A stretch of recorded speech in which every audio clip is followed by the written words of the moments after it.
이제 야고보서가 끝이 납니다. 빠르면 다음 주, 다다음 주 이렇게 끝날 것 같은데요. 다음번에 구약으로 이제 가려고 하는데 아직 정하지 못했어요.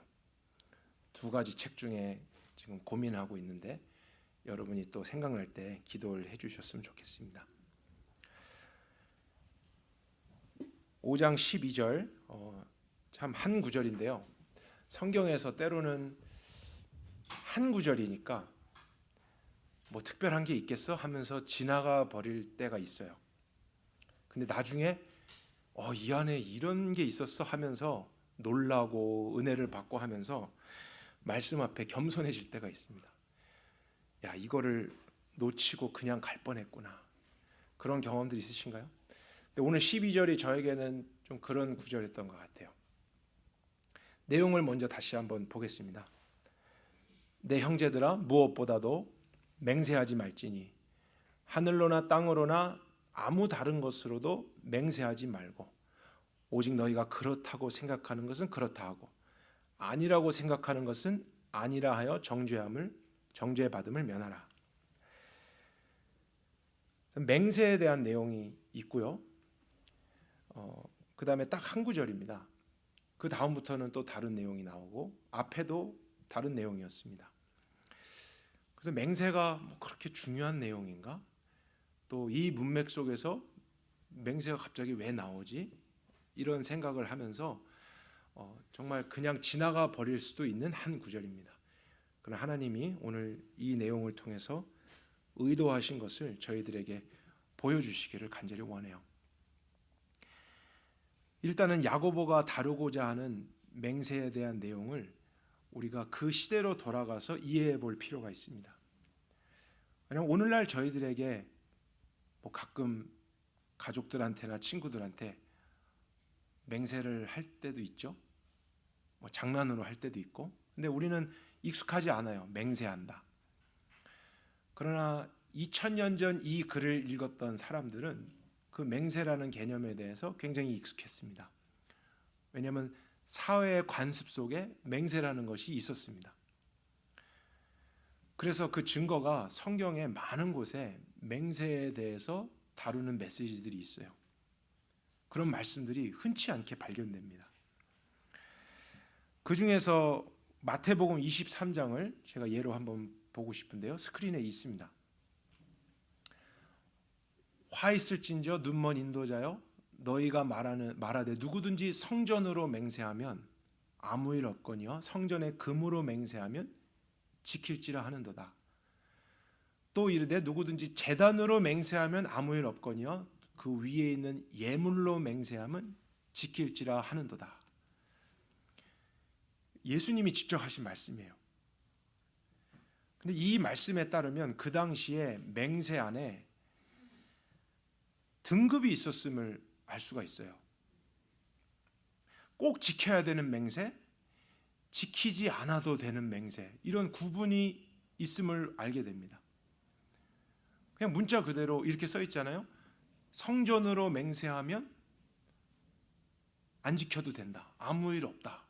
이렇게 말하는 너희들, 그런데 성전의 금으로 맹세를 하면 지켜야 된다. 말하고 있지 않느냐. 또 두 번째도 제단으로 맹세하면 나중에 안 지켜도 아무 일 없다. 이렇게 생각하고 제단 위에 있는 예물로 맹세를 하면 꼭 지켜야 된다. 너희들 그렇게 말하고 있지 않느냐. 그 당시의 관습 중에 하나입니다. 또 다른 곳에 보면은 유대인들이 그래도 하나님은 두려워하잖아요. 그래서 하나님의 이름으로 맹세는 잘 못하고 하늘로 맹세하고 땅으로 맹세하고 예루살렘이라는 이름으로 맹세하고 또 자기 머리를 걸고 맹세하고 이런 내용이 나옵니다. 그러니까 얼마나 그 당시 관습에 이런 게 많았으면 성경에서 자주 다루었겠는가 하는 내용이죠. 예수님이 그것을 언급하실 정도면 그냥 일반적인 내용이었습니다. 근데 여러분이 볼 때는 어떠세요? 성전으로 맹세하면 안 지켜도 되고 성전의 금으로 맹세하면 지켜야 된다. 어떻게 생각하세요? 이상하지 않나요? 제단으로 맹세한 거는 안 지켜도 되고 제단 위에 바쳐진 제물로 맹세하면 지켜야 된다. 이상해요. 왜냐하면 맹세라는 의미 자체가 뭐죠?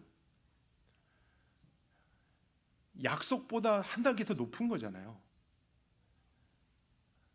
약속해. 근데 그 약속도 지금 잘 안 믿는 것 같아. 그럼 나 맹세해. 그렇게 할 때 하는 게 맹세잖아요. 근데 무엇을 걸고 맹세하느냐에 따라서 그 맹세를 지켜도 되고 안 지켜도 되는 이상한 관습이 사회 속에 2000년 전에 있었습니다. 사람들은 그걸 당연시 여기면서 살았습니다. 그럼 맹세라는 것은 서로 신뢰할 때 하는 게 아니고 신뢰하지 못할 때 하게 되잖아요. 이것은 진짜야. 이건 정말 아니야. 이것은 확실해. 확실히 아니야. 그럴 때 맹세를 하는 것인데 그렇게 맹세를 하고도 나중에 안 지키는 거예요. 너 맹세했잖아. 왜 안 지켜? 그러면 나 제단 위에 예물로 맹세하지 않았어. 그러니까 피할 길을 찾아 놓는 거예요. 맹세는 하면서 그 앞에서는 맹세 때문에 나를 신뢰하게 해놓고는 나중에 불이익이 생기면 말을 바꿀 수 있는 그러한 관습이 사람들 안에 의식적으로 있었습니다. 유대인들 안에도 있었던 거예요. 너무나 편만하게 있었습니다. 무엇을 보여주냐면 진실함이 사라져버린 사회의 분위기를 보여주는 거예요. 맹세가 소용이 없는, 사실 자기 중심에 따라서 이랬다 저랬다 바꿀 수 있는 그런 사회의 풍조가 있었다는 것이죠. 자기의 유익을 위해서 그냥 거짓을 일삼는 그러한 태도들이 일반적으로 있었습니다. 그래서 예수님이 나중에 무엇이라고 말씀하셨냐면 마태복음 5장, 이것을 한번 찾아볼까요? 마태복음 5장 34절입니다.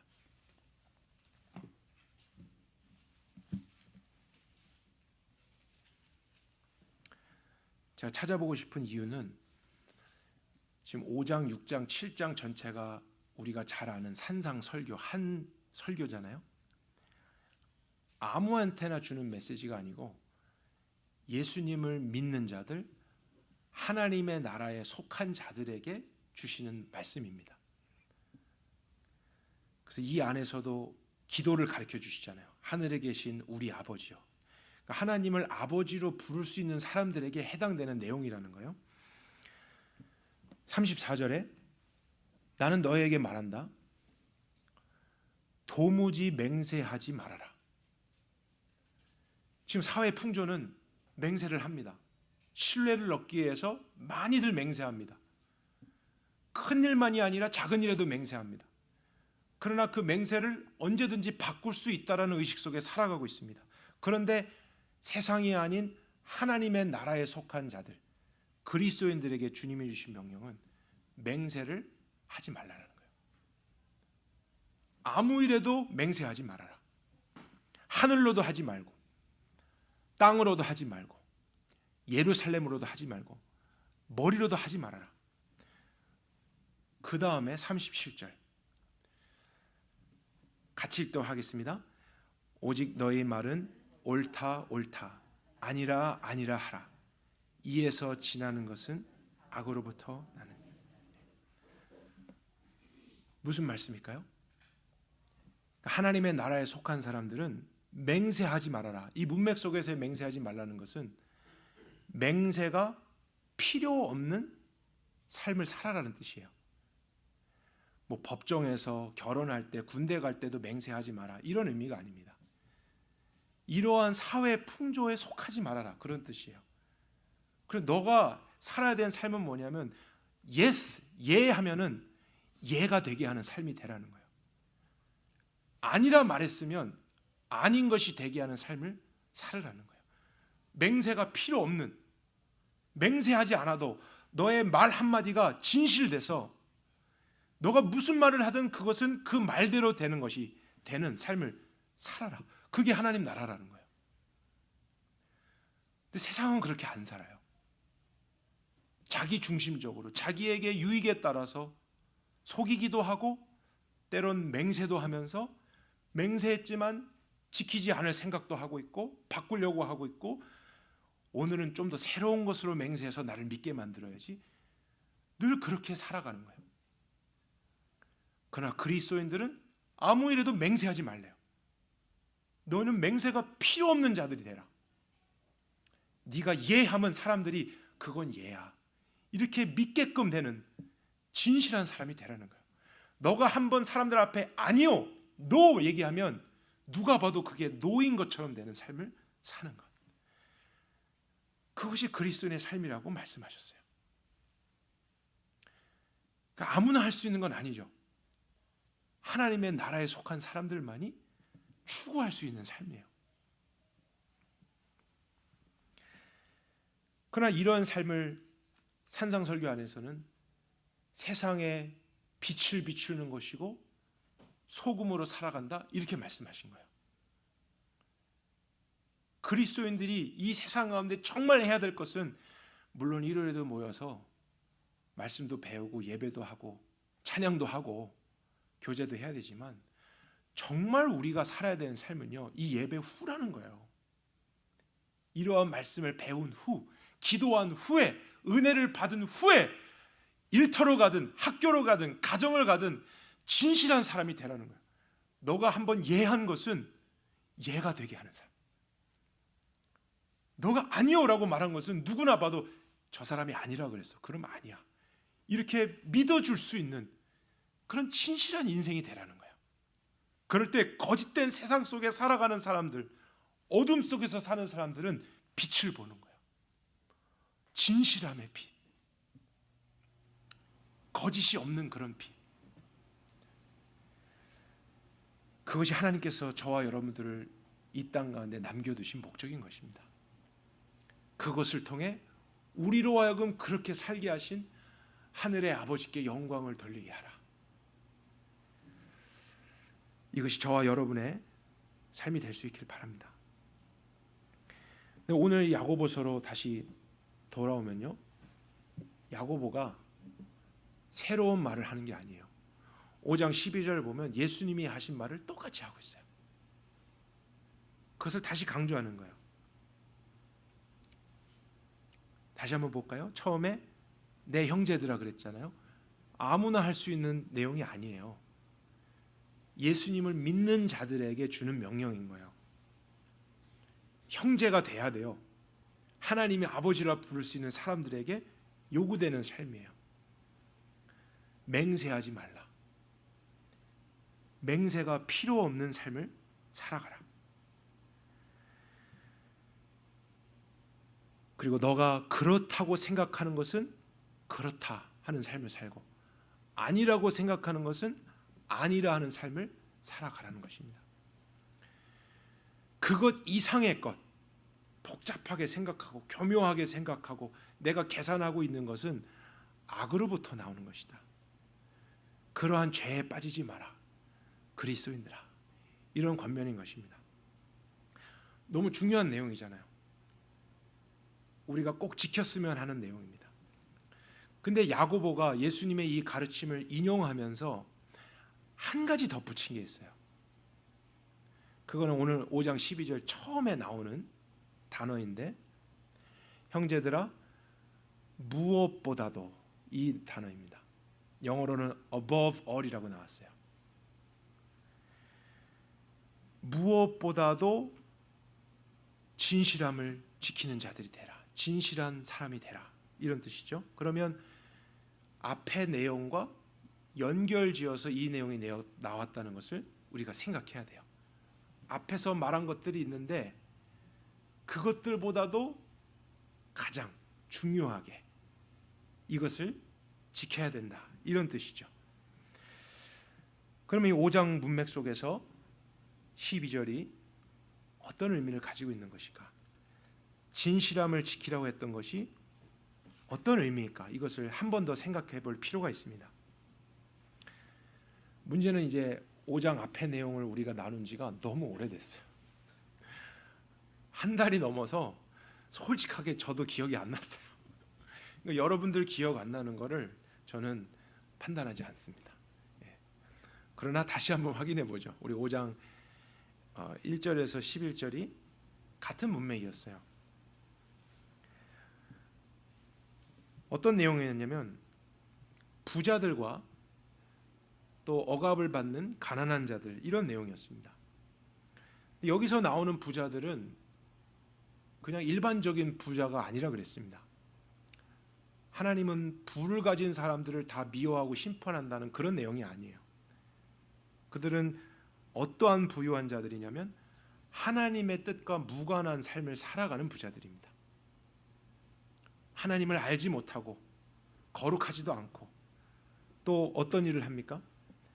2절에 재물이 썩었어요. 옷이 좀을 먹었어요. 금과 은이 녹슬었어요. 어떻게 이렇게 될까요?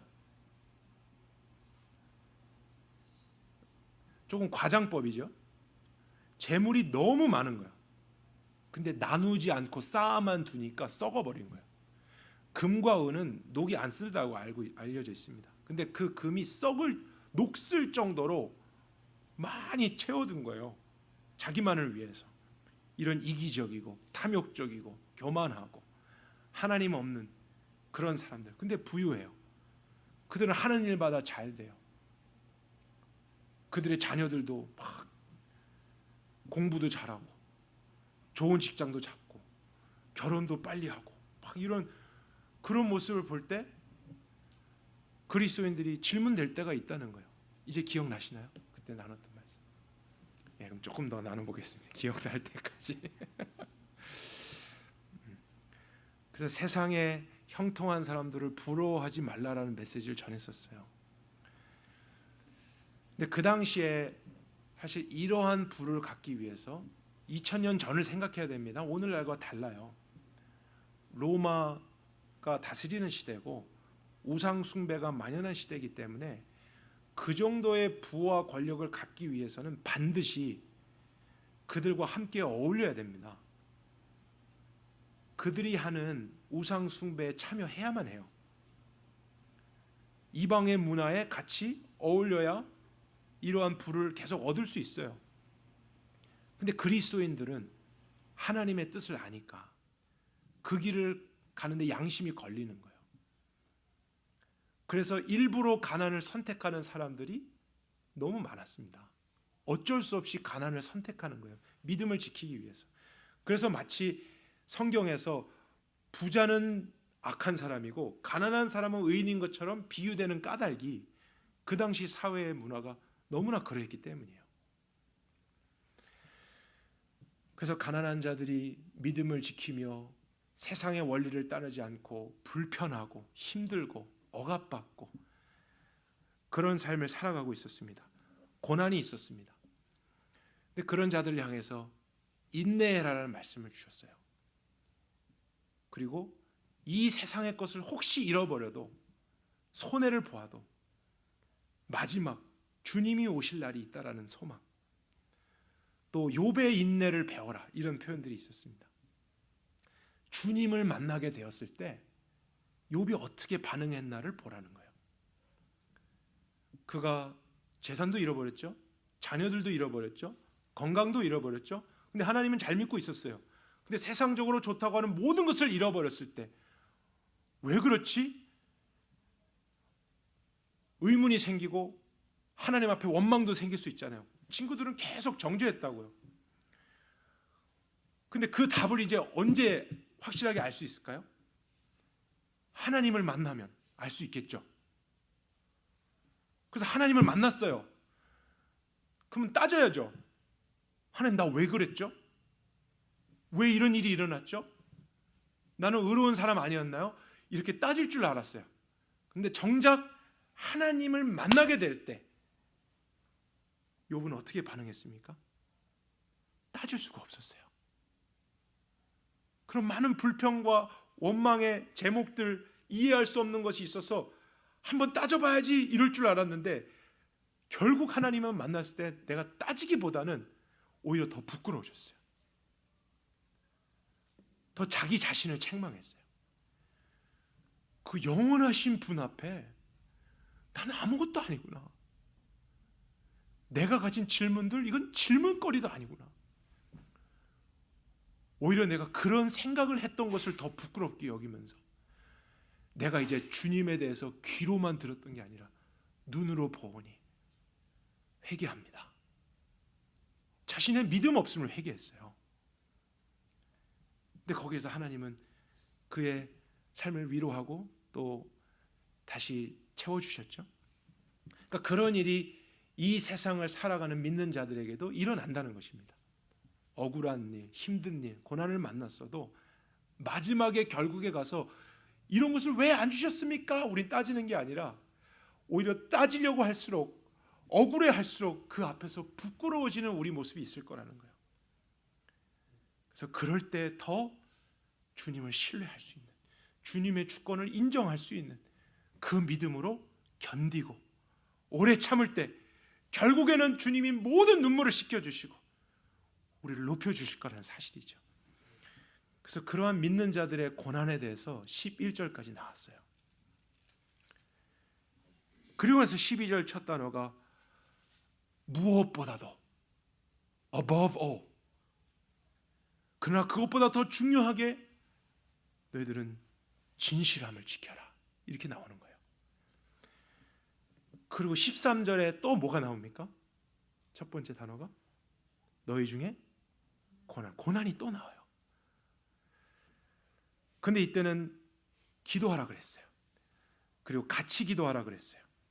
그럴 때 하나님이 어떻게 역사하시는지 놀랍게 응답하신다. 의인의 간구에는 역사하는 힘이 있다, 이런 내용을 말씀하셨습니다. 그러니까 우리가 이 문맥을 통해서 이제 전체를 연결해 보면 이러한 메시지라는 것을 확신할 수 있죠. 불의한 세상을 살아가는 그리스도인들은 필연적으로 고난을 만납니다. 억울할 수 있습니다. 때론 욥처럼 이유를 다 알 수 없는 괴로운 일을 경험할 때도 있습니다. 그러나 그럼에도 불구하고 무엇보다도 평소가 아니요, 이런 고난 속에 있는 그들에게 주시는 말씀, 무엇보다도 above all, 너에게 명령하는 것이 있는데 그때에도 진실함을 지키라는 거예요. 그 문맥이 여러분이 연결됐으면 좋겠어요. 그냥 평안할 때, 잘 될 때, 그 말이 아니고 그 고난 중에, 힘든 중에 있는데도 고난을 잠깐 피하고자 진실함을 버리지 말라라는 거예요. 세상에 거짓된 그 길에 서지 말고 고난이 있어도, 힘듦이 있어도, 어려움이 여전히 있어도 above all 진실함을 지켜라. 여전히 예스는 예스가 되게 해라. 힘들어도 여전히 노는 노가 되게 하라요. 여러분, 이게 쉬운 일입니까? 절대 쉽지 않죠. 듣고 싶지 않은 말씀일 수 있어요. 꼭 이렇게까지 해야 되는가? 우린 그런 위기의 순간이 있습니다. 그러나 그랬기 때문에 12절 이후에 이제 13절로 연결이 되는 거예요. 그런 고난 중에서도 거짓되지 않고 타협하지 않고 진실함을 지켰던 너희, 여전히 고난 중에 있느냐? 기도해라. 그럼 하나님이 주시는 약속은 뭐냐면 내가 반드시 너의 기도는 응답한다. 내가 반드시 너와 함께 할 거다. 그런 사람을 뭐라고 부르냐면 16절 마지막에 의인이라고 부르고 있어요. 고난 중에도 이 옳음을 지키려고 하는 자, 예스는 예스인 거예요. 왜냐하면 그리스도는 내 기준에 옳은 대로 살아가는 사람이 아니기 때문이에요. 그러나 힘들 때에도 그 옳음을 지키라는 거예요. 손해볼 것 같은 때에도, 두려울 때에도 주님의 기준에 따라 예스야, 이건 여전히 노야, 힘들어도 나는 이 진실됨을 지킵니다 하는 그들을 향해서 의인아, 옳은 길을 따르는 자들아, 너희들이 기도하면 내가 응답한다. 내가 너희와 함께한다. 근데 어느 정도의 응답을 약속하셨냐면 엘리야와 같은 응답이 너에게 있을 거라 그랬어요. 다음 시간에 우리 보겠지만 17절 초반에 보면 엘리야가 우리와 성정이 같은 사람이래요. 우리와 같은 육신이라는 거예요. 특별한 사람이 아니래요. 근데 그런 엘리야가 기도했을 때 하나님은 비를 주게도 했고 멈추게도 했다는 거예요. 초자연적인 역사를 의미합니다. 우리가 생각하는 수준만큼이 아니라 하나님은 그 고난 중에도 진실함을 지켜가라는 그리스도인들 향해서 때로는 초자연적인 응답도 주신다는 거예요. 이런 신비가 있기 때문에 타협하지 말고 두려워하지 말고 이 의의 길을 가라. 이것이 오늘 저와 여러분들에게 주시는 하나님의 말씀인 줄 믿습니다. 예수님이 잡히시던 밤에 베드로가 몰래 예수님을 따라갔어요. 어디로 가시나 이제 지켜보다가 날이 굉장히 추웠거든요. 그래서 잠시 불을 쬐야겠다 하면서 불 펴는 데서 같이 쬐고 있었습니다. 다른 사람들도 있었어요. 근데 거기에서 군인도 아니고 어떤 계집 어린 여자 종 하인 한 명이 베드로를 살짝 보더니 너 저 예수하고 같이 있던 사람 아니야? 그랬어요. 근데 베드로가 아니야 그렇게 얘기했죠. 모른다 그랬어요. 근데 계속 있다 보니까 또 묻는 거예요. 또 묻는 거예요. 그때 베드로가 어떻게 반응했는지 우리가 알고 있지만 스크린 통해서 한번 볼까요? 예. 베드로가 그냥 부인한 게 아니고 뭘 합니까? 맹세했어요. 우리 예전에는 이제 이해가 안 됐겠지만 오늘은 이제 이해가 되시겠죠? 그 당시에 관습인 거예요. 어떤 상황 속에서 맹세를 해버려서 신뢰를 얻게 하는 거. 근데 나중에 안 지킬 수도 있는 거예요. 그럼 바꾸려는 거. 이게 사람들의 삶의 방식이었어요. 그래서 베드로도 급하니까 일단 맹세해버리고 아니야 몰라 맹세하면서 너 자꾸 그렇게 말하면 저주받는다. 아니라니까 난 맹세해. 그러나 책임지지 못할 맹세죠. 나중에 닭이 울었습니다. 베드로는 어떻게 했죠? 후회했어요. 가슴을 치며 후회했어요. 그게 잠시 세상의 길로 갔던 베드로의 모습이었습니다. 근데 이 베드로가 예수님의 죽으심과 부활을 보고 경험하고 믿었습니다. 그리고 오순절날 성령님을 선물로 받았습니다. 그랬는데 고난이 또 오잖아요. 우리 그리스도의 삶에 어쩔 수 없는 일부입니다. 세상과 다른 길을 갈 때 고난은 또 옵니다. 다른 방식으로 옵니다. 근데 사실은 마태복음 저 때보다 더 강한 어려움이 왔어요. 계집종이 아니고 유대 지도자들 앞에 재판을 받는 거예요. 서는 거예요. 그러면서 너 다시는 이 사람의 이름으로 프리칭하지 말라. 설교하지 마라. 가르치지 말라. 협박하고 때리고 위협하고 계속하면 이제 뭐예요? 죽여 이런 거예요. 그런 상황 속에서 위기죠. 고난 속이에요. 근데 그때 베드로가 이렇게 대답합니다. 하나님 앞에서 너희의 말을 듣는 것이 하나님의 말씀을 듣는 것보다 옳은가 판단하라. 우리가 보고 들은 것을 말하지 아니할 수 없다. 힘들고 어려운 건 사실이지만 나는 이 이름을 또 증거하지 않을 수 없기 때문에 노라고 말할 수가 없는 거예요. 또 예스를 합니다. 근데 중요한 표현이 하나님의 말씀을 듣는 것보다 옳은가요? 무엇이 옳은가요? 여러분의 삶의 기준이 뭐냐는 거예요. 옳고 그름의 기준. 무엇에 예스를 할 거고 무엇에 노를 할 것인가. 주님을 믿는 자들, 하나님 나라에 속한 자들은 이제 세상의 그 무질서함 속에 변덕스럽고 변명하고 빠져나갈 궁리에 거짓 맹세하고 자기의 유익을 위해서 잠깐의 그걸 위해 타협하고 이러한 삶을 버리는 것입니다. 하나님의 말씀 듣는 것이 옳다. 그리고 나중에 자기의 편지에서 이렇게 고백해요. 생명을 사랑하고 좋은 날 보기를 원하는 자는 구원을 의미합니다. 혀를 금해라. 악한 말을 그치고 거짓을 말하지 말래요. 참이면 참이고 아니면 아니다. 예스면 예스고 노면 노라. 그렇게 말하라는 거예요. 그럴 때 주님은 그분의 눈을 누구로 향하십니까? 의인을, 그 옳은 길을 따라가는 자들을 주님이 보신다는 거예요. 아멘이십니까? 그 하나님 창조주의 귀는 누구의 간구? 그 의를 행하며 따라가는 자들의 간구예요. 주님의 약속, 그것이 분명하게 베드로의 편지에서도 나타나고 있습니다. 그래서 베드로가 사도행전에서 억울하지만 힘들지만 예스라고 했잖아요. 예전과 참 다른 모습이었어요. 그러나 감옥에 갇히기도 하고 어려움을 당하기도 하고 했는데 성도들이 또 밖에서 기도하고 있었잖아요. 베드로도 기도하고 구원을 간구했겠죠. 근데 사도행전에서 어떤 일들이 일어났는지 생각나십니까? 그랬던 현장에 어떤 일들이 있었죠? 땅이 막 흔들리고요. 그건 일반적인 지진이 아니었어요. 하나님이 하신 어떤 초자연적인 역사였어요. 그곳에 모였던 자들이 성령으로 막 충만해지는 거예요.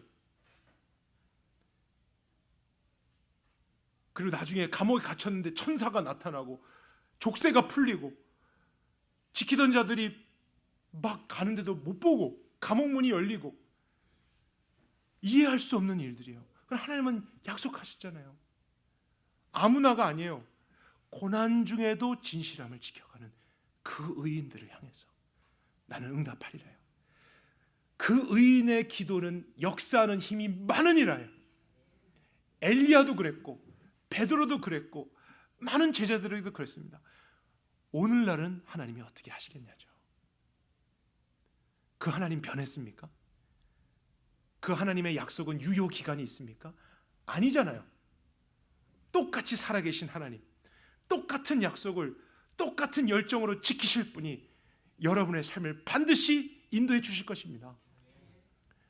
고난 중에도 내가 타협하지 말고 하나님의 오름을 지키려고 한다면이죠.